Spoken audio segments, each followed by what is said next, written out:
All right, here we go. Fort George.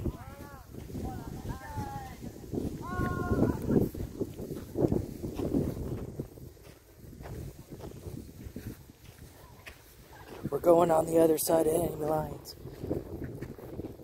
No, we are on the side of enemy lines right now.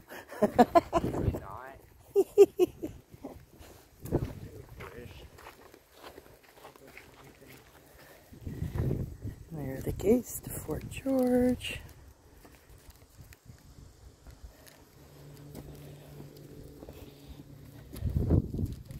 Oh, I guess he doesn't need a receipt. Hello. Hello. Everybody having a good day? So far.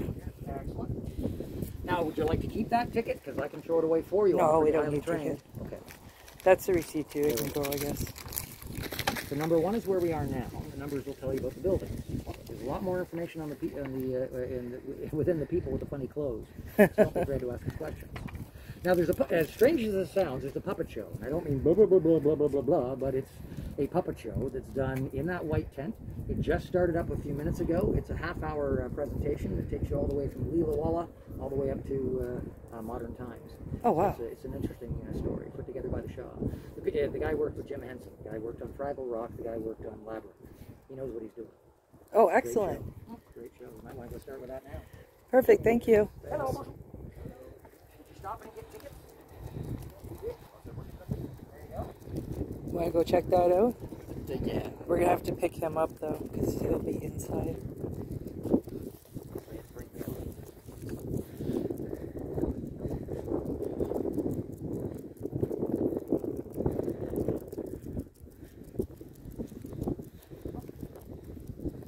There's the cannons. I wonder when they have their shows. Like their cannon shows. The cannon and the musket.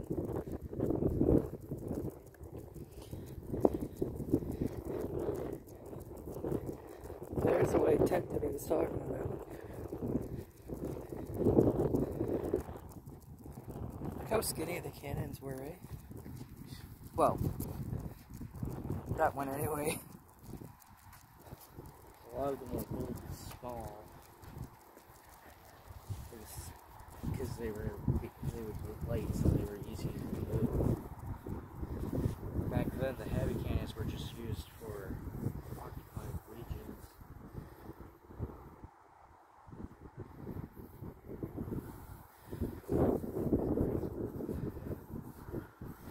It's a 6-pounder field gun. Harnessed to a team of horses. Well, I guess, yeah, chains.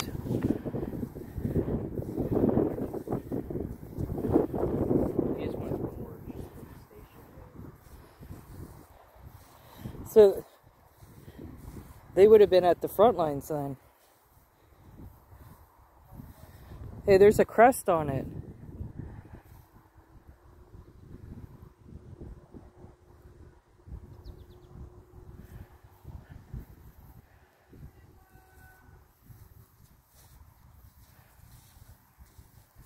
You want to go see, get like a close-up? I don't know if we're allowed to walk on the grass or not, but...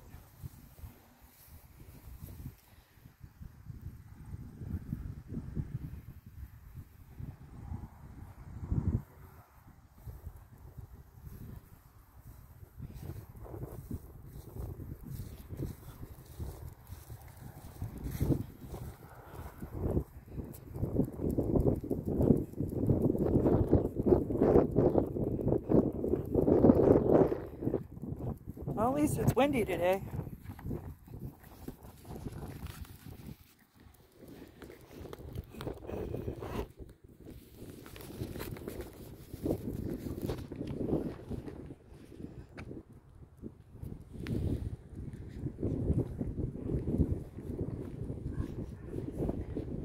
Oh, you can hear them. Oh, what's this?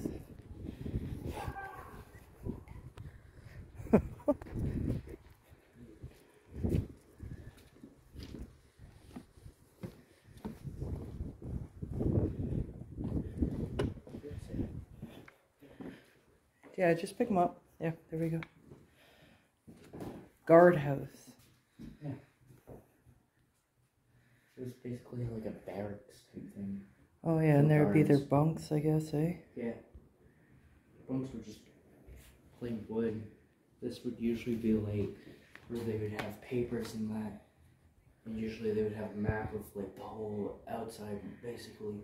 So they had their whole fort and they would have the outside interior, then over here would be a fireplace where they would usually cook food or just have a fire. Yeah, and keep warm. Obviously they would have a window because one, it would be obviously see outside and to see what's going on outside too. And obviously there's little holes on the walls where usually you'd be able to see outside and see what's going on. If there's like enemies incoming and that. That's basically what they used with the guards room was.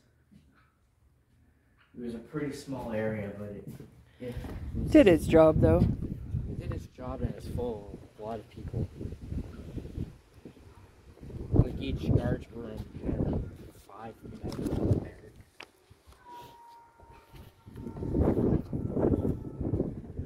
You see in there? Oh wow, it's a little bigger, eh? It's a jail. Oh, it's a jail? Go to jail. Where you go first? Why what?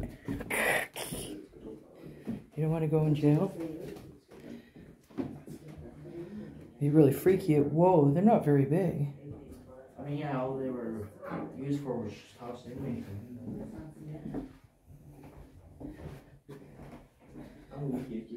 I didn't do it, man. It wasn't me.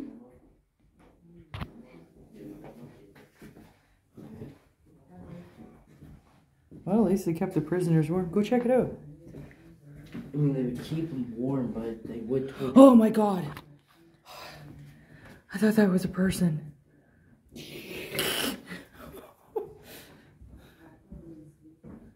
That's not a person. That is... I like how I figured out how bright is outside for you. Did you go inside the cell?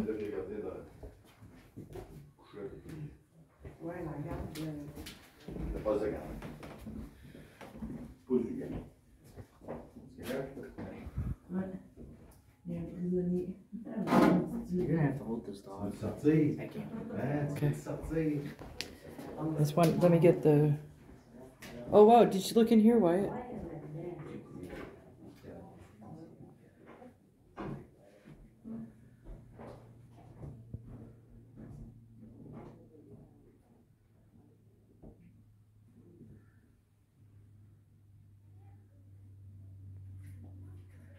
Tools of punishment.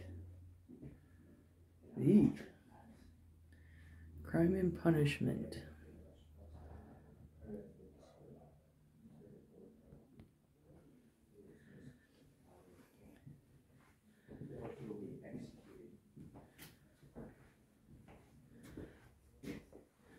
What's that one?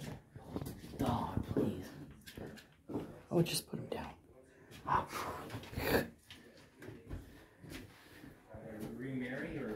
can you open this?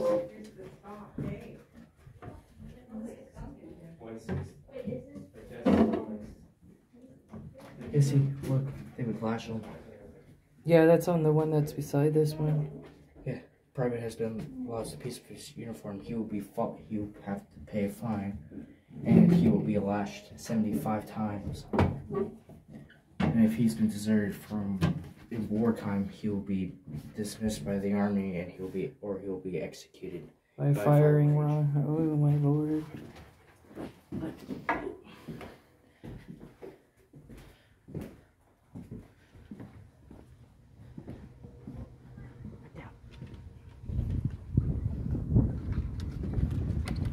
This is where they would lash them.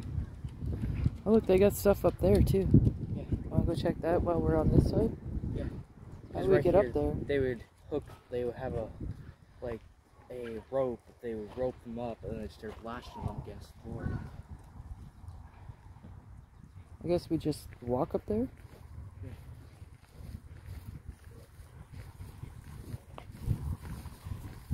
This is usually where the cannons would deal, or and the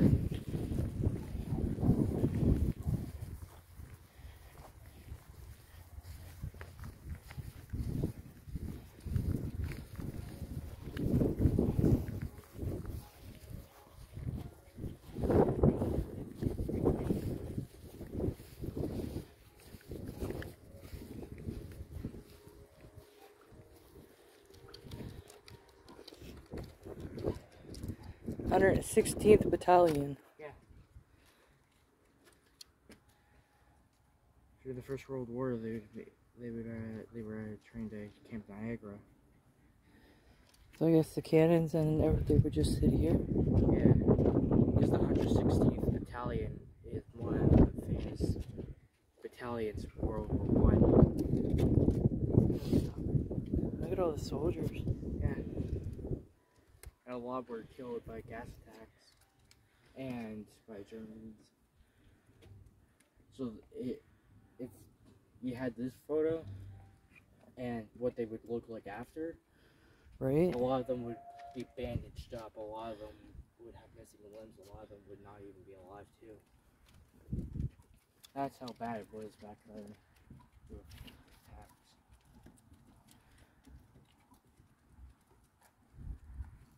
And look up here. It would be a piece of wood like this, kind of like a window. Obviously you go down like this, and down here is a divot. So they... Can you imagine what they would have seen? They would have seen a lot. Like, obviously not cars and a road over there, but like... Fields and probably enemy lines. It's crazy.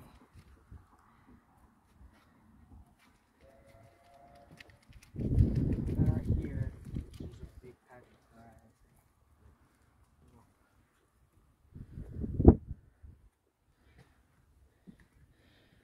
And that's what you see from up here.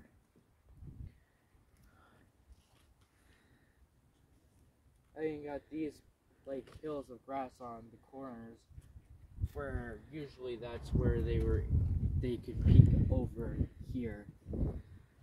Mind you, back then they were pretty short. So you would be like an average size. Oh, would I? That'd be the perfect size then. Look, they still have all the divots and everything. All the Trenches, yeah. Yeah. Because in some cases they would even have British soldiers in the trenches. Mind you, it was just grass.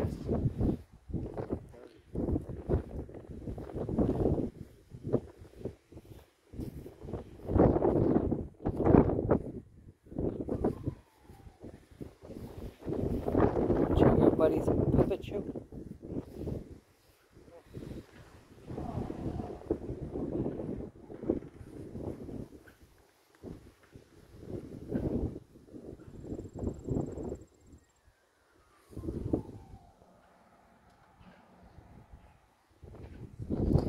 There's the house we were just in, or jail cell, sorry.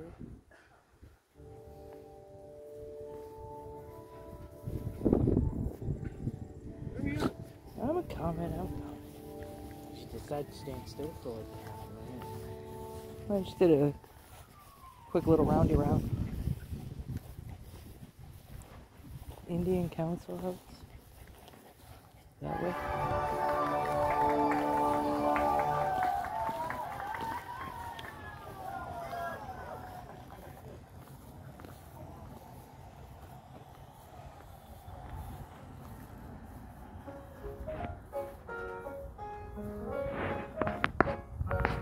Watch the, oh yeah.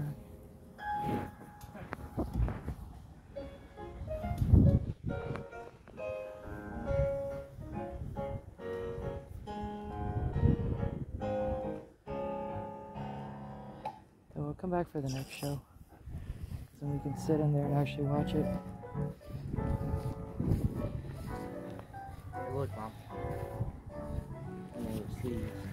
That's where their guns would go, wouldn't it? Or they'd be able to watch? Yeah. If they were like had to shoot, they would have their rifles poking out these holes. That's where they'd be shooting. And this would be used as also just to see through.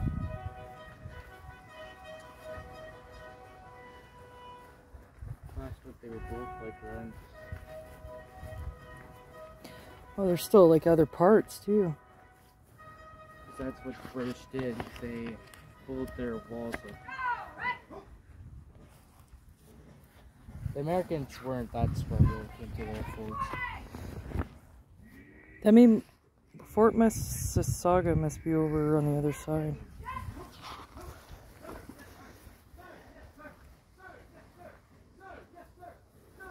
So we're in the garden then. We just came from the garden. Yeah. Right here would be like housing for the soldiers.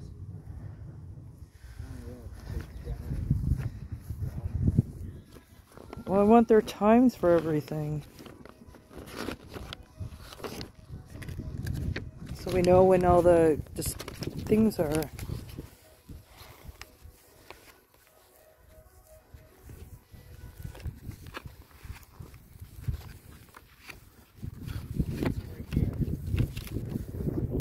Huh? This was our gates. This is where they would bring in and bring out stuff. But see this? They would hook it up to that. And they would also have, because that would be like this, and then they would place a wood here so no one could like get in. Yeah, except instead of metal, it'd be wood. Yeah, it would be built from wood. Oh, there's one of the lookout things.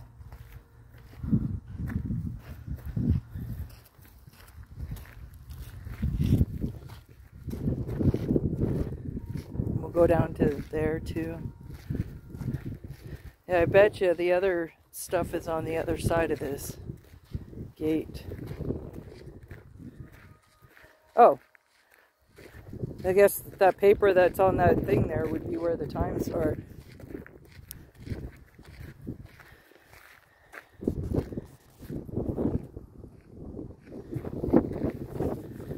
Wait, can we go in? Oh, what's that say? Oh, we can't go in? Oh, they must store stuff or something there. Here's where they would have their demonstrations. And we'll check that house out.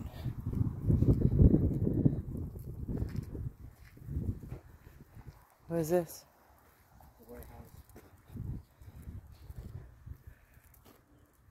This is like storage. Yeah, it's an artificer's shop. Well, They were like, apparently it's home to birds. and now it is. Oh, we can go in. Wow, look at all the old. Yeah, look at all the equipment they use. All of these they would use for. Here they would build the wheels for cannons and just spots for the cannons. Because mind you, it's all made out of wood, so they would use a lot of stuff here. Oh, there's a cannon right there. Yeah, because this is the workshop where they build the cannons and that. All the cannons and stuff. Good, now it's home to the birds. Well, the birds live here, man. Definitely not before. It's going to the birds, Wyatt. It's going to the birds. There's the cannons. The blacksmith would be here. Because over here would be the blacksmith. Oh, yeah.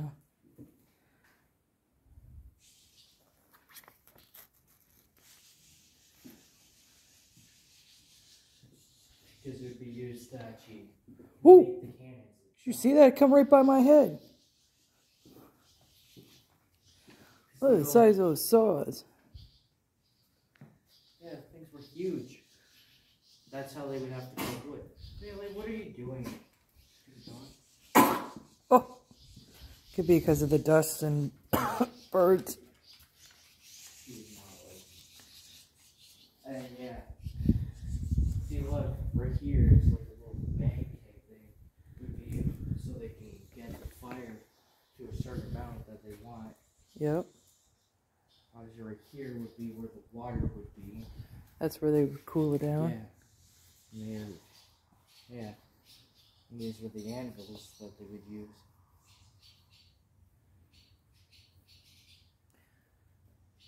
Okay, birdies, we're leaving now. They weren't rusted before, they're silver.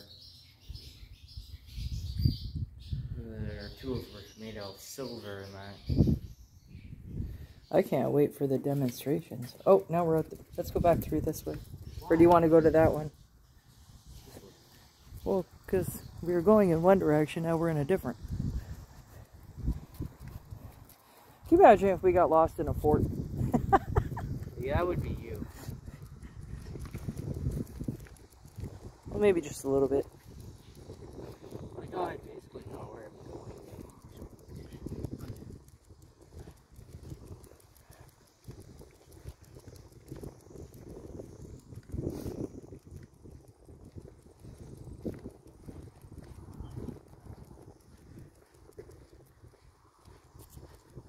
And there is what we just came out of. And now we're going over here. I wonder if this was the church. Or hall or something.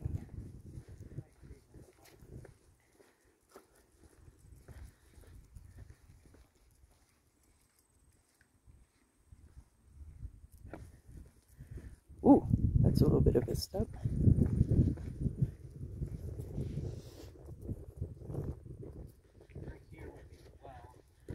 Well, yeah. Yeah, a little obvious.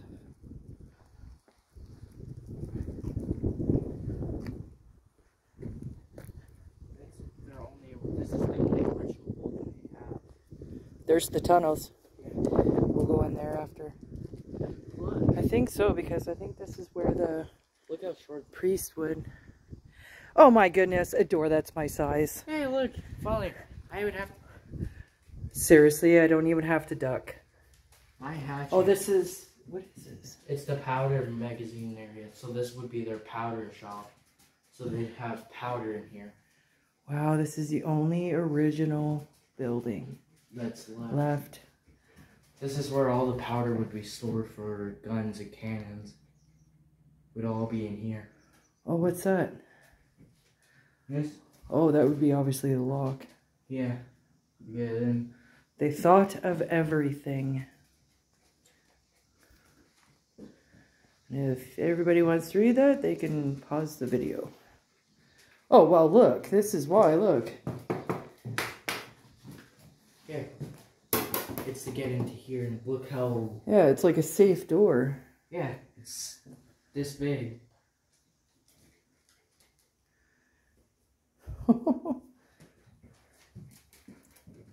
And those things were strong at the time. Oh, they got two of them. Yeah. This would be all the powder, the gunpowder that they would have. Yeah, I guess you'd want this under intense lock and key. Because it would be up to the top of here, the wood.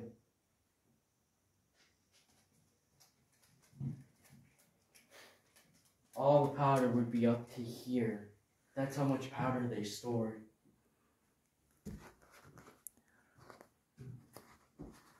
Oh, wow. Here, you can step up here. And that's how they scooped up the powder. They had special, like, tools to do it. It was interesting. And the gunpowder, all of these would be stacked up to all the way up there. To that top pillar right here. That's how much gunpowder they had. Well, they would have to, because you figure Yeah. cannons and guns and... They would have to have enough gunpowder before restocking for like a few, like for a while. All this was just all gunpowder. And obviously right here there'd be lanterns, so you could see. Wow, eh? All the original. And the thing is, there was a fort, I forget which fort it was. It was an American fort. What happened was they went into the storage and it was, I believe, yeah, the Americans set it on fire and the thing destroyed almost half of the fort. Like it blew a hole in the fort and destroyed the whole munitions storage. Well, the fact that, I mean, after all that this fort's been through, this building is still standing, and it was the one with all the gunpowder. This one would have probably destroyed by the Americans, but they didn't. Because the Americans would have to put their gunpowder in here. But surprisingly, the Americans didn't blow it up. Oh, maybe that would be the See guard. where the stations are. They didn't do an excavation when they originally built it. They just built it. All right, let's go check out the tunnels. And there's the tunnel. So that would have been where the guard stood then, Yeah, in the that guards. little, whatever it is. Yeah, it's a little stamp. Oh, here's what you were looking for. And there's the tunnels. This is where they see the white girl. Oh, the girl in the white dress. Apparently we're allowed in here because this. Yeah, it's part of the thing. Yeah. See, this is where the British would go down and up from going to different areas. They would usually use tunnels if it's not in the fort.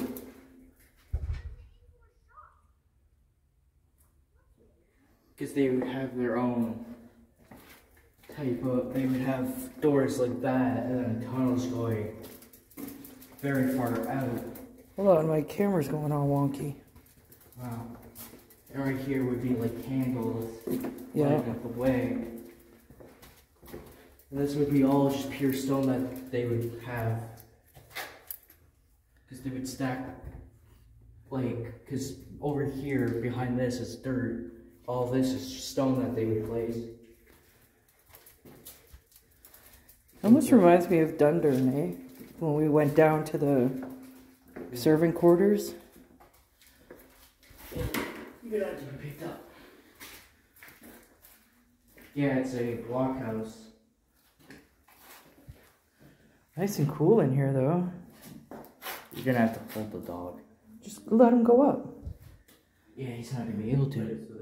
Yes, he is. The stairs go around, Wyatt. Like this fort shot at itself? No, the Americans shot that building. But they never did anything afterwards. Just take it easy. Oh, yeah, these stairs are really wide. For our short little legs. Well, my short legs. Yeah, see, this would lead them right outside the fort. Where are we? This is right up to the fort, so this would be like watch area. No, stay here. Here, hold the dog. While I check up there. Yeah, go ahead. And then I want to check up there. Fine. Actually, if you put them up in my arms, I'll go up with you. Go ahead. Here you go. It leads you to the last building. Go. No, we're here for you to check everything The out. blockhouse. Is it too high? Okay.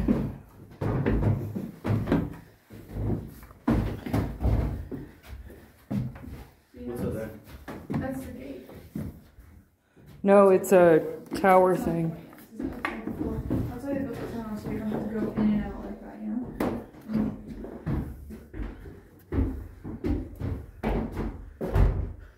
See where?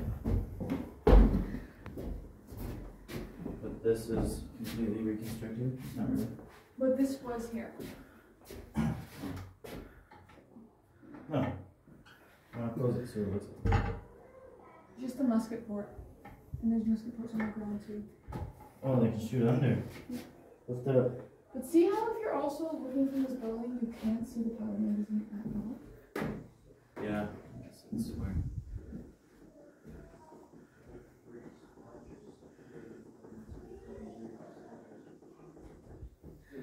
And look at those Cool. Americans. Wow. You can see the mountains? Oh, jeez. Oh, we can see. We'll go over with One water. of those places up right now. Oh. Go across. You can swim across the river again. Yeah, you could. That's why we also have a Coast Guard here, right? Yeah. It's not that bad. It's exactly like this, except Yeah, they would have Oh, it three Nana, stories. bring us back up. We had to walk up this? you sure you don't want to go up? I'm sure. It's literally the same room, so. Yeah.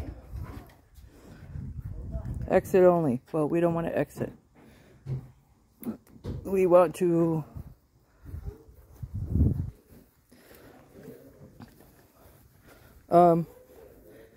It's built like this. I think we have to go all the... We have to go back in. Yeah, because that's the point of this fort. It was their watch tower. in these areas like that. Well, now don't we look interesting going around in a circle? Then can we get through the gate? No. You can't go through there.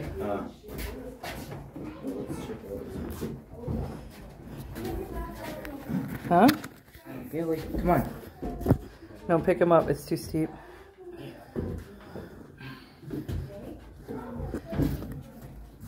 Just take it easy. During the, yes. I'm ready.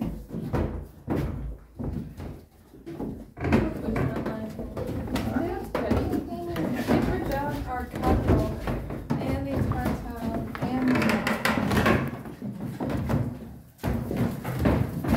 Whoa.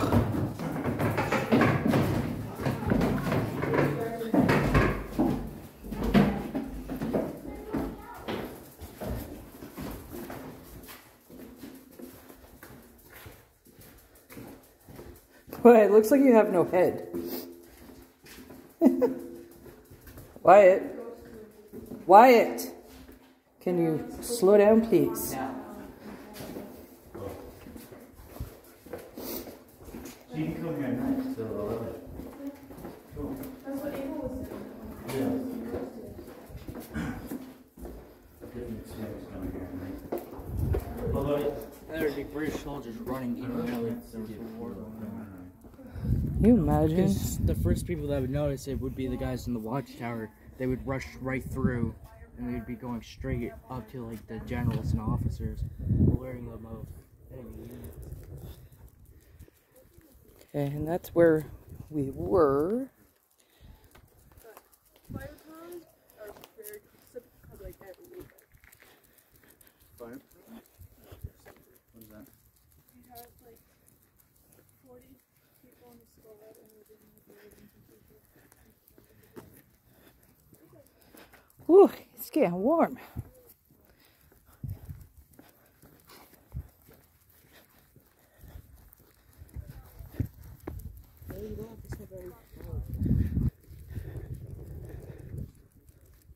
You can let him up on his leash a little bit.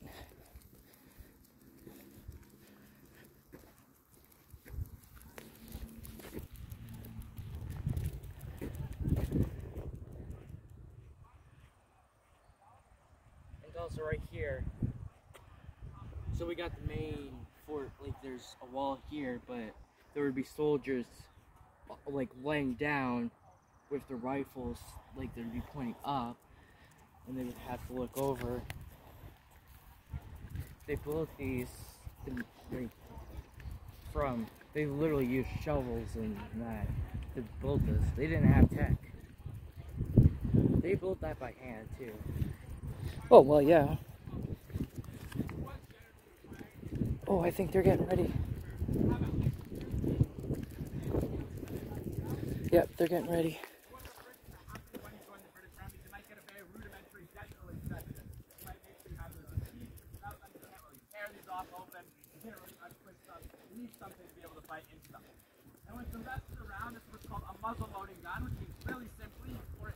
Why? Let's go sit down. Okay.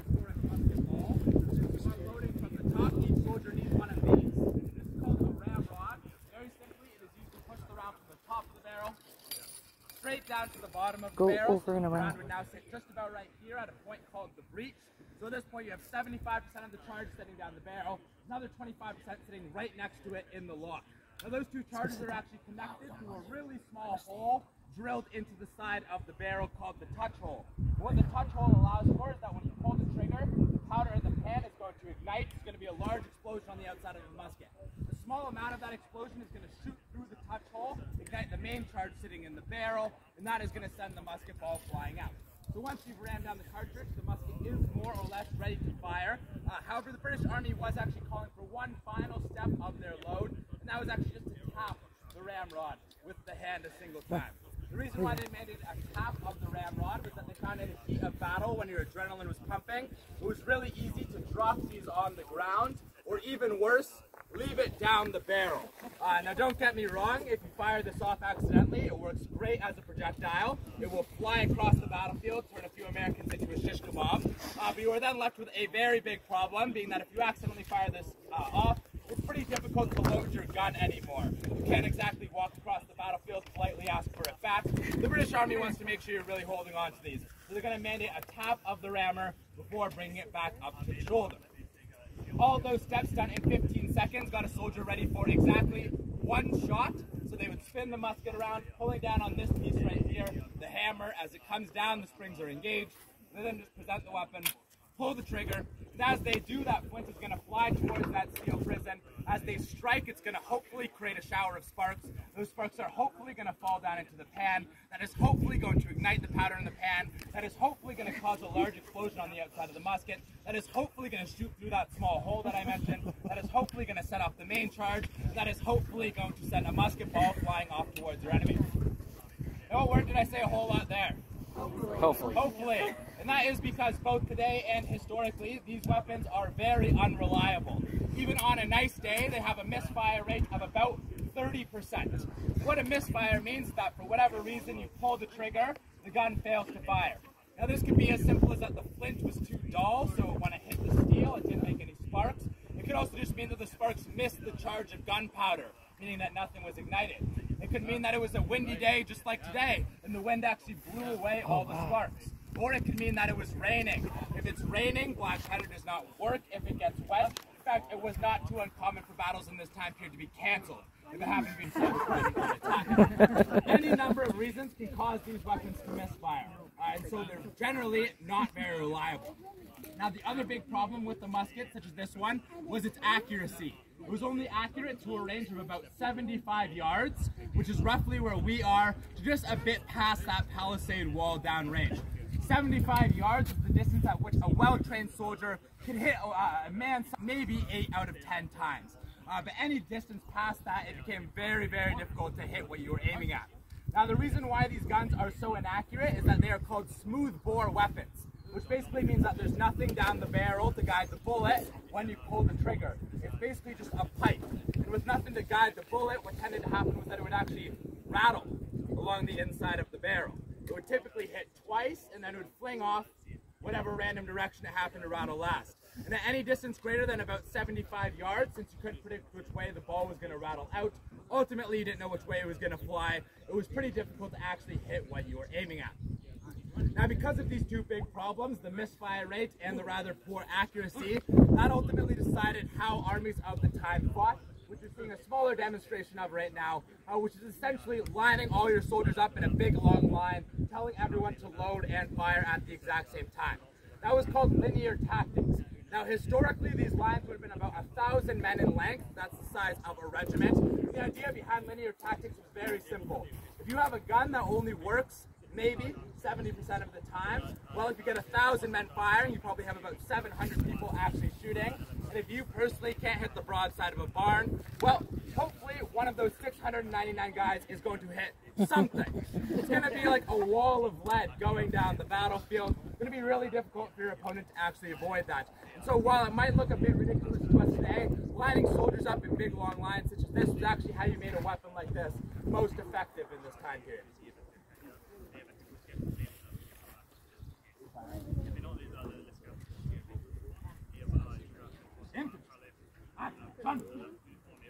So, arms.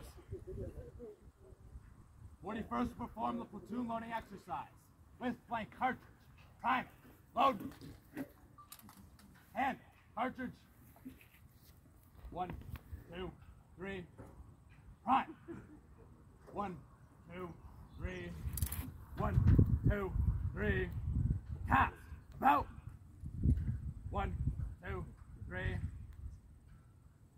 withdraw ramrods and ram.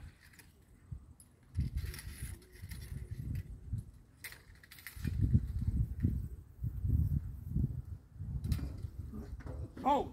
Arms. 41st. Nay. Ready. 2, 3. Standing. 5. Oh, I wasn't expecting that.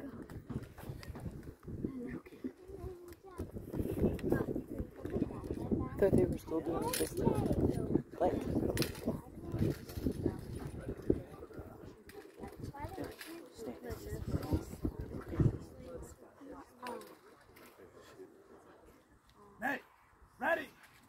2, 3. Present. Fire. Fire. Load.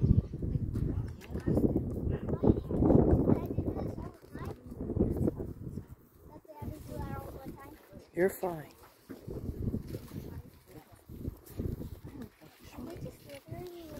Get down.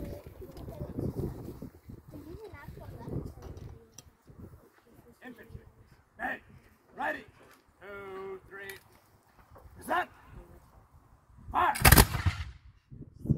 Up, up, up, hand, shoulder, arm. Corporal, take over. How about a round of applause for all our fires? Now, in addition to the musket, this British soldier did also come equipped with a secondary weapon. And for the British regular, that was the triangular socketed bayonet. Now, a few quick points on this bayonet. It is socketed, which means you can actually load and fire with it attached. In fact, it was pretty common for the British Army to go into battle with these already affixed. Now, there's a few unique advantages of a bayonet in this time period. One of the biggest was that it was a great anti-cavalry weapon. Horses were still a very big part of battles in this time period. They were fast enough that they could run down lone groups of soldiers very, very quickly. But you find that by affixing a bayonet, the horses are actually very smart animals. If you form a wall of spears and point it towards horses, they will not purposely impale themselves on the spears and will instead try and veer out of the way. So by affixing bayonets, you could greatly reduce the effectiveness of cavalry on the battlefields of this time period. Now, one particularly nasty point of this bayonet was that it was not particularly well cleaned. We have reports of soldiers using these as tent pegs, as shovels to dig out root vegetables. They even sometimes used it as cutlery. And what that means is that when you stab an enemy, you're not going to wipe it down in between stabbing the next enemy. And so by the time that you're actually stabbing someone with it, it's usually covered in dirt, grime, rust, maybe even the blood of the guy you stabbed before. And so infections were very common among soldiers who actually managed to survive the initial puncture wound of a bayonet. Now, if you were stabbed in the arm or the leg with the weapon, you were considered particularly lucky, and I say lucky quite liberally here, and that was because in that situation there was a very easy solution to that infection, and that was just amputation. In anywhere from about 3 to 5 minutes, a surgeon could remove a limb for you. They would tie off your veins with pieces of string, leave a large flap of skin to cover it all over with, and at that point essentially send you home. Now, we know that infections were actually one of the first treatments proposed by many surgeons in this time period, and that was just because doing an amputation had a much higher survival rate than allowing an infection to settle in and actually fester. And the survival rate, the very high survival rate of an amputation, was about 52%. So you're not particularly lucky to survive it either. One of the big problems with surviving amputation in this time period is that surgeons did not know about germs in this time, so were not cleaning their own utensils in between every single operation they did. Quite the opposite, British surgeons reportedly prided themselves on how much blood and pus they could accumulate on their tools because they thought it showed that they had been hard at work helping out a lot of soldiers over the course of a battle. So when all is said and done, the very operation meant to save your life from an infection might give you an entirely new infection. Now, on that relatively cheery note, that is where I'm going to end my musket demonstration. If you want to have a photo with the redcoats, they'll be sticking around for a bit longer. If you have any questions, I'm more than happy to answer them. The musket is more than safe to approach. You can come take a closer look. However, if none of those things interest you, I hope you have a wonderful rest of your day here at Fort George. Excellent.